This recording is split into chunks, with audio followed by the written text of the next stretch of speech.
This loan motion seeks to borrow 11.7 million US dollars. That's an equivalent of 23.4 million 23.4 million Belize dollars to build a road from Western Pines, that's 8 miles on the George Price Highway, to Ladyville, I guess around the airport area. While the funds proposed to be borrowed are quite a large sum, the details to this project seem, a little hard to find. I was happy that when I walked in this morning, I received a package stating the number of miles this road will be. And I saw that it is going to be approximately a little over 5 miles.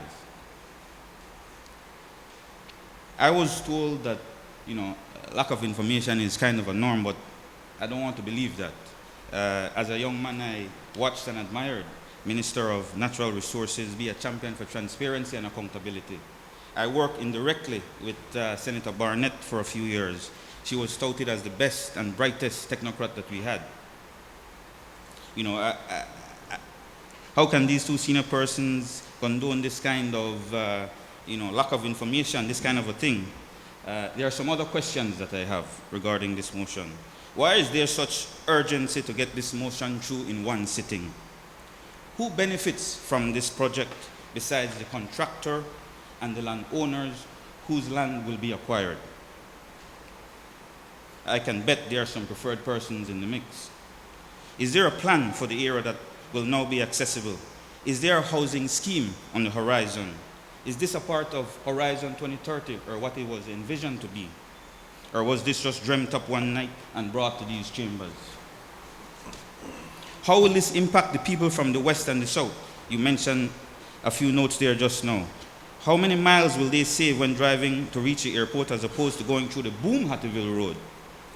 Why is this priority when there are other pressing matters affecting the lives of many of our citizens? Why is this more priority than, say, the paving of the coastal road or building some low-income housing? In my view, this is irresponsible. How can you be executing these massive projects and not reveal to the public the reason for such projects? And finally, how will this impact the close to 175,000 people? And you may be asking who those people are. Well, I'll tell you now. These people are the people under the poverty line.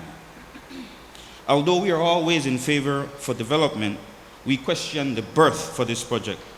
Although this government purports to call itself a pro-poor government, we know for sure that it won't affect the lives of these 175,000 people, Mr. President.